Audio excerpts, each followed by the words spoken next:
Thank you, Rick, Governor Healy, Representative Goralnick, Manager McKinney, Ms. Grout, and other honored guests in our community. And thanks to the few of you I was able to chat with right beforehand, learning about your son, your brother, your friend, your father. Every Memorial Day, I start with my ritual.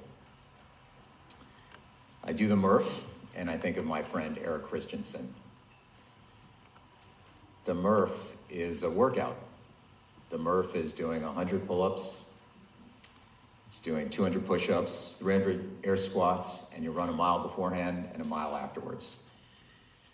Every year I'm a bit slower. I need a little more assistance, get on my knees during the push-ups, but I get it done. It's my ritual. And the Murph is now a Memorial Day ritual for so many across the country. The workout is named for Navy SEAL Lieutenant Michael Murphy. And Mike was killed in Afghanistan on June 28th of 2005. And on the same day in those same mountains, my friend, my classmate, Lieutenant Commander Eric Christensen, was also killed. Eric led a quick reaction force in a helicopter with his colleagues to go try to save Mike and his teammates. Eric was the kind of person who made everyone around him just better by being in the room. We were classmates at the Naval Academy. He was a Phillips Academy graduate from Andover. He was a leader who didn't ask anything of himself that he wouldn't do for others. He was 33 years old, and he made a choice that day to get on that helicopter and save his teammates, or try to save his teammates. I think about that choice every single day, not just on Memorial Day, every day.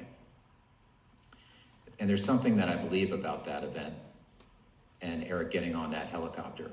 I don't think he was thinking about freedom. I don't think he was thinking about democracy. He was thinking about his brothers, and he was thinking about his men, and he was thinking about how he can help them. And at that moment, that was everything. And there's a lesson there for all of us, not just today on Memorial Day, but every day. It's about taking care of your sister or your brother. It's about being kind to one another. It's respecting each other's ideas even when we disagree. It's treating every person we encounter with dignity. These aren't small things. These are the very things our fallen were protecting when they gave their lives. And Eric is in many ways, he embodies why I do what I do, why I raise my hand to serve the Commonwealth, to serve you, families of veterans, to serve our veterans. The weight of his memory is not a burden, it's a compass.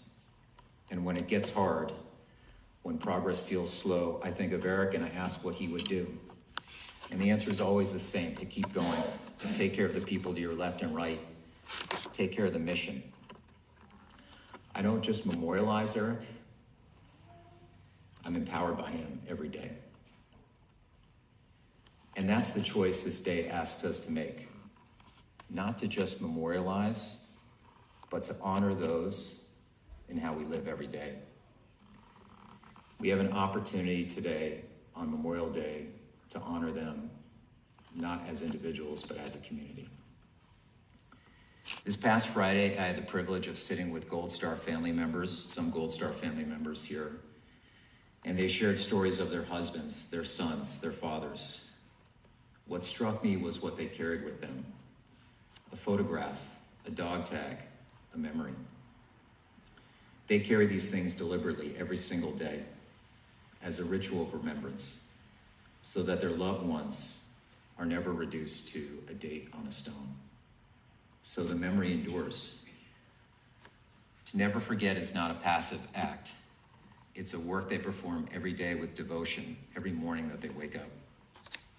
One father I met was Joe Cook from South Boston. Joe lost his son Tim, Doc Cook. He was a corpsman in the Navy and served with the Marine Corps. And rather than be consumed by that loss, he channeled it into something lasting.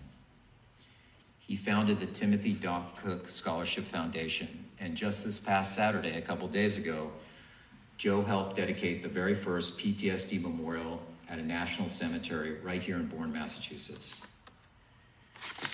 Joe is what honoring someone every day looks like. He turned grief into purpose and purpose into a memorial that will outlast all of us. Less than 2% of Americans serve in uniform, so that the other 98% never have to.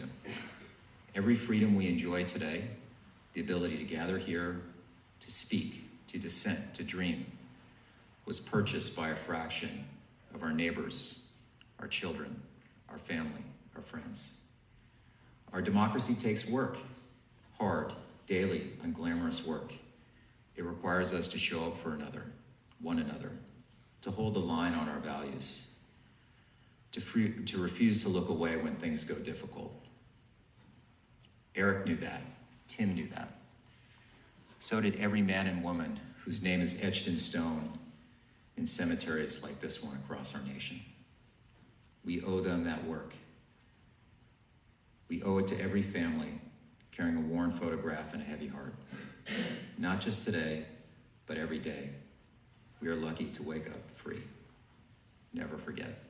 Thank you.